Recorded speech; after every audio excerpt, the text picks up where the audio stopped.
Welcome back to the garage. We got a few things in the mail today, or should I say this week. I got this clip in, and this is the part number, and it is for the clutch lever. It's a return spring. Broken on the machine, we're gonna replace that. I got a new controller in for the start button. That's no good on the machine. I'll have to transfer over the choke cable and all that, but we got that. And we still have our rear pads to put on. I got in new light bulbs.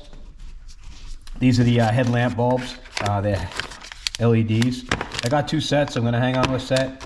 I'm going to try them out in one of my other ATVs. I figured while I was ordering, I might as well order two sets. And these are called 80 watt super white LEDs. And they're good for a Blaster 200, Banshee 350, any of the Yamahas, I guess. We're going to pop those in and see if those work. I got the air filter in, and we are going to do some wiring. I'm going to try to figure out what's going on with the solenoid. We'll do some testing, all that kind of stuff. But for now, let's get over on the ATV and pop this in. Gotta pull the clip off, which shouldn't be too difficult to do.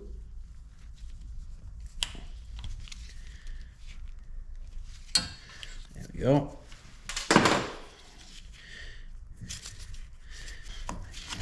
Pull that off. There's a spring. It broke down here and I tried to bend it to get it to possibly work, but it didn't work. It kept popping off. And let's show you what this looks like. This is the broken one right here. And you can see what that end is supposed to look like. I think this thing was like 10 bucks, something like that. So that goes in there, and then we'll put this back on.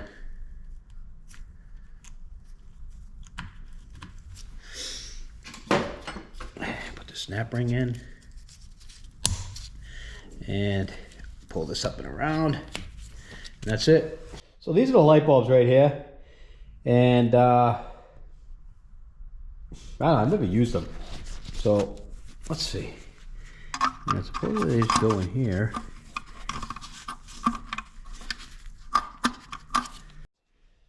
All right, she popped in. Now I'll put the dust cover back on, and do the other side. See if these things work. All right, let's turn the key on and see if these lights work. And they work. Yeah, they're pretty bright too. There's no low beam. It's just a high beam. All right, guys, let's figure out this solenoid here. So on the solenoid, yeah, this is a 4-prong solenoid, and there's a couple of conditions you got to meet before this thing trips. And typically on a solenoid, you just have your starter button going in, and then it trips the solenoid. But this bike has safeties on it, so that's why you have an extra tab here, an extra 2 tabs, anyways. So let's test this out. So first we got to find out which couple of these tabs are positive. So they send positive to the CDI and the rest of the bike. So we need to find out which ones are positive and then which ones are actually our starter relay. So I'm going to turn the key on, and I'm going to check these wires and see if any of these things are positive. Actually, right now I'm on the positive. Let me go to the negative. I want to see which one of these is a positive feed.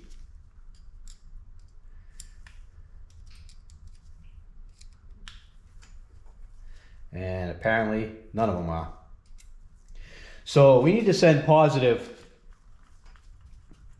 through the bike. Now I want to check to see if any of these are ground before I start hooking them up, just to make sure that we don't have any ground. Now I'm getting a slight draw here on this one. You guys can see that. And I think that's because of the key. Let's shut the key off. See if we still have that draw. So we don't. So this wire right here is the power wire for the key switch. So that needs to have constant 12 volts. So that's what that one is. Next, I want to turn the key back on again, and I want to see if we have power in any other ones, and we don't. Actually, we do. We have power in this one. This one here is, sorry, this one's ground. Now why do we have ground there? It's a red wire with ground. Usually ground on these things are green.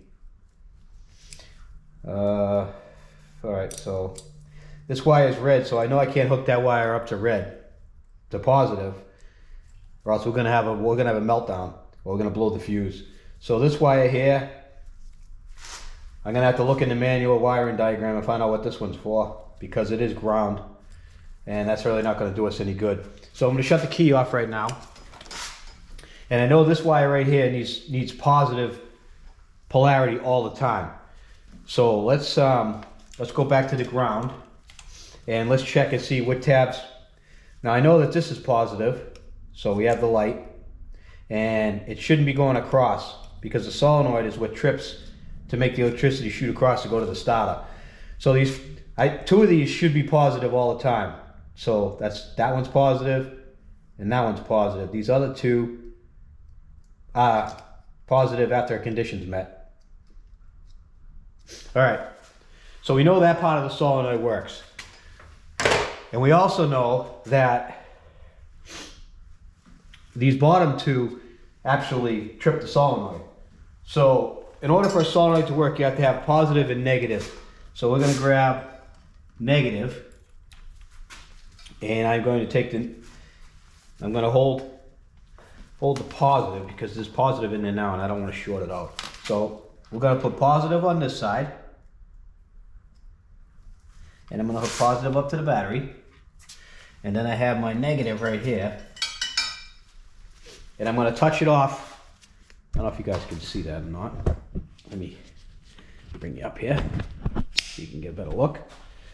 I'm going to touch it off on this side right here, and we'll see if this makes any noise. So that solenoid works. You can hear it tripping, and it's trying to fire the starter, but the battery's dead. So we know that works. So we're in good shape. Now, what we need to do is figure out which one of these wires actually trips the solenoid from the handlebars. Got the new switch right here. This one here is the trigger. So I'm gonna unplug this one, I'm gonna plug this one in. Let me plug the whole harness in. Alright, so the headlights came on.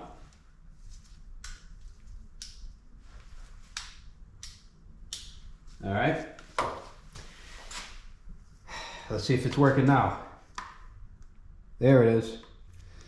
Alright, so we got the trigger. So that's now the trigger. Let's shut that off. Now I want to pop this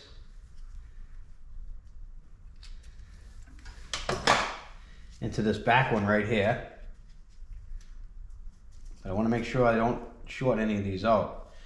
I don't really like the way these things are set up, to be honest with you. I'm going to have to do a little bit of wiring. Alright, that's in there now. Now I need to get power to this side. Alright, so I'm getting positive out of this one now. So that blue one has to go next to this. And with the key off, it has no juice. So this has to go over here. Alright, now if I turn on the key, we should hear a click when I hit the starter button.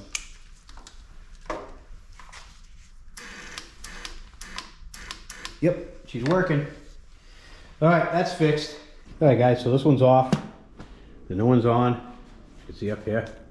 Let me turn the key on real quick. Alright, keys on. Neutral lights on. Headlights. We actually have the two positions now, which we didn't before because the switch was busted. Which is pretty nice. And as you guys can hear, we now have a starter button. Alright guys, this is the ground wire, and as you can see, it goes up to here, up here, around here, and then down to the engine. This thing is like 3 feet long. It doesn't need to be 3 feet long, foot top, so it's 2 feet longer than it needs to be. And we could be getting a pretty good draw on, or a pretty good drop off on on our ground wire just off the length of this thing. It doesn't need to be that long. So I'm going to take this off. I'm going to make up a new one. And the power lead here looks like it's made out of speaker wire. It says oil resistant, but it looks like speaker wire. So we're going to make a new short lead there for the battery, and we're going to make a new ground lead here. What I want to do is I want to remove this heel guard, and I need to straighten out this foot peg. So we're going to use some heat on that, and we're going to straighten that out. But I'm going to remove the heel guard now. All right, the heel guard's off. So what I'm going to do now is I can see that it's bent kind of in two places, here and here. So I think I'm going to bend it here first if I can. And I'm going to have to really heat this thing up cherry red to get this to happen.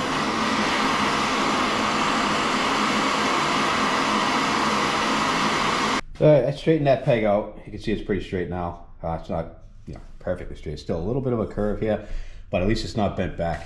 So that's all straight. Good to go there. I got the plastics on here right now, just loose.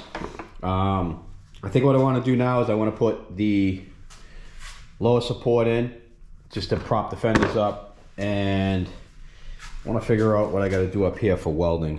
What kind of a support. Okay, before we get going on this, I want to make sure the fenders are in the right spot before I weld something on here and then drill 2 holes. So what we have here is we have the headlight mount here, and this is for the upper fender mount. This is to stay for the upper part of the fender. And as you can see here, this side's broken off. So I need to come up with something for this that matches this. And I think I found this in my scrap. I think this will work out just fine. We'll have to cut it to fit, but that'll be pretty good right there. All right, guys, change of plan. I'm gonna go with a piece of aluminum. I got a pretty thick piece here. Those little brackets I had weren't long enough to actually come out to end up where I need them to be. So I'm gonna slide this all the way in on the bottom. I'm gonna bend the end up, and I'll be able to drill and tap this because it's thick enough. And we'll put a couple of holes with some screws in there, and this isn't gonna go anywhere. So I drew a line on there where I need to bend it. I'm gonna preheat this with a torch, because if I try to bend that, it's just gonna crack, and I don't want it to crack. So I'm gonna heat it with a torch, and then I'm gonna bend it. Okay, here's the piece. I filed it, round the corners and stuff, and it's gonna go right in here, just like that. And I'm gonna drill 2 holes in here to secure it to that, and then I'll just drill and tap a hole in there. All right, here's the bracket. As you can see here, I tapped M6 threads in those holes, and I have a couple of stainless bolts, and we're just gonna put this in here like this, and that's it. Fix that bracket, and we'll just screw into here to hold the fender stay on, and you can see that it's in line with this right here, and it's the same as this one here. All right, guys, there's two ways to tap holes. I just want to show you guys the easiest way that I do it. Number one is you can get a tap drill chop, and this is this one's in the decimal system, and it's the American standard style of threads. It's not metric, but if you look on here, you can see. Actually, no, I stand corrected. There is metric on here. You can see that there's metric there. There's EM 4x7, and it tells you the tap drill size is a 3.25 millimeter approximate thread, and then it'll give you the tap drill size in the American size, which is a 5/16 30. No, I'm sorry. It gives you the metric size. You'll have to do the conversion if you want to figure that out. These are very helpful if you don't have a tap drill set. I suggest if you're going to work on these things, you should buy one of these tap drill sets, and they're not that much money. This one just happens to be metric, and as you can see, it has the tap and the tap drill size. It has them in sets. I mean, mine's not complete anymore because I've had this for years, and I do a job, I break a tap or I break a drill, and I don't put them back.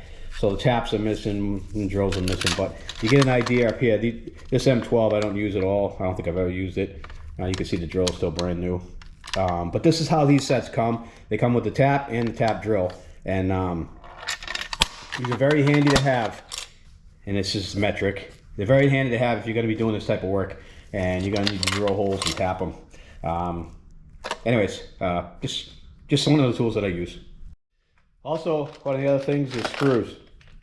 I bought these Allen caps, stainless steel. You buy them by the, excuse me, you buy them by a box of 50, a box of 100, box of 200, whatever it may be. And I put them in this little plastic container there to help me, because the cardboard boxes usually break down over time. These are very handy to have around, especially when you're working on these. Just be careful when you use stainless steel that you put never sees on them, because they like to corrode themselves into steel and you can't get them back out. Okay, the fenders are all mounted up there. They're still a little loose, but it's mounted here, here, on this side, here, and here. Now, the only other mount is the one up front here. And we need to figure out how we're gonna make this mount. How we're gonna come up and connect to this.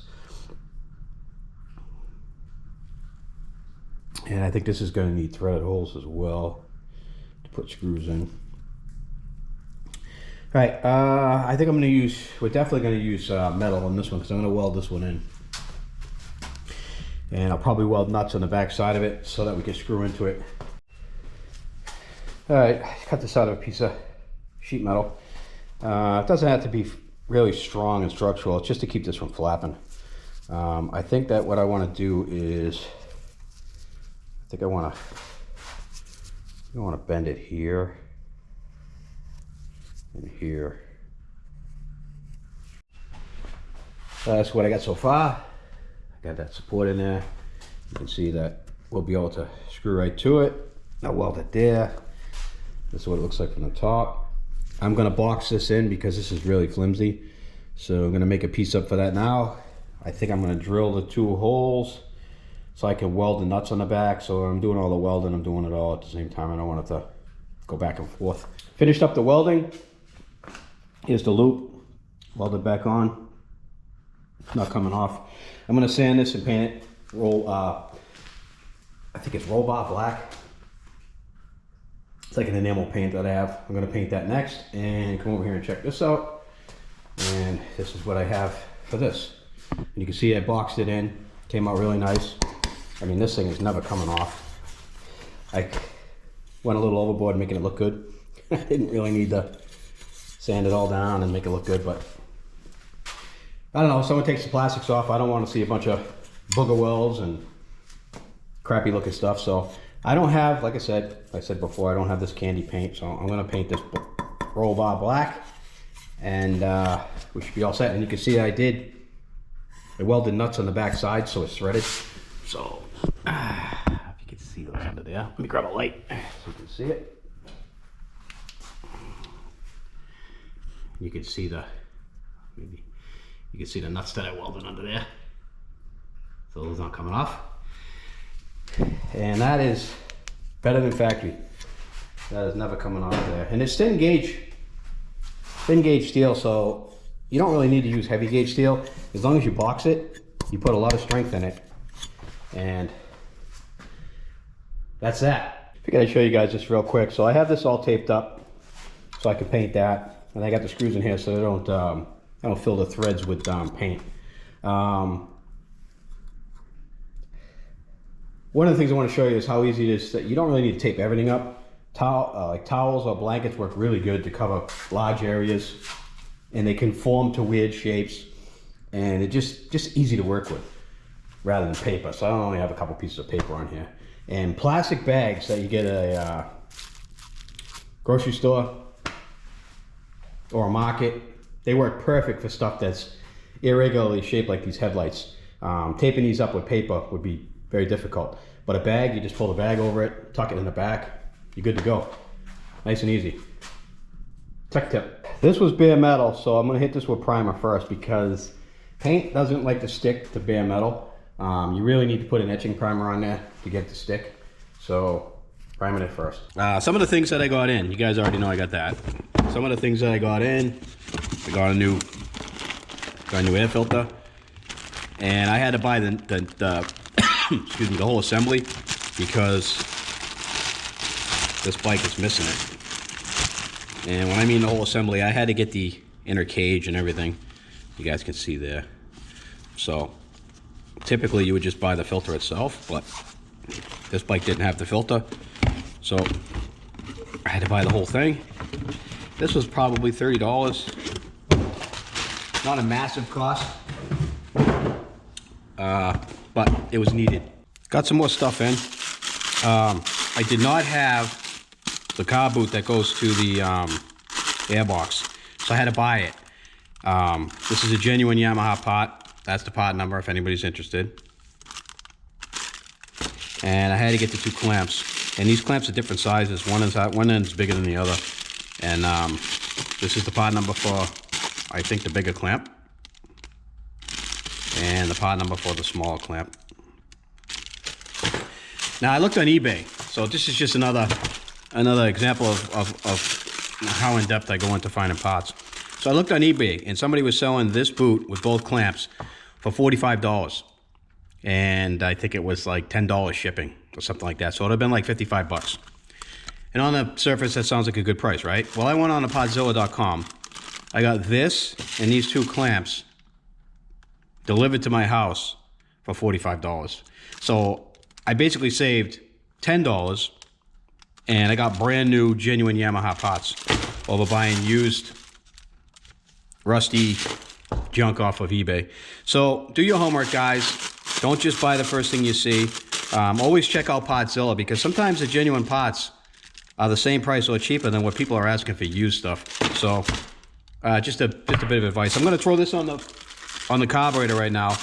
I'm going to put the large clamp on, and then I'm going to put a rubber glove on this end here because I don't want stuff going in the carburetor while I'm working on the back end. I got the boot on and the rubber glove, and that'll just keep stuff from going inside the carburetor and inside the motor while I'm working on this back end.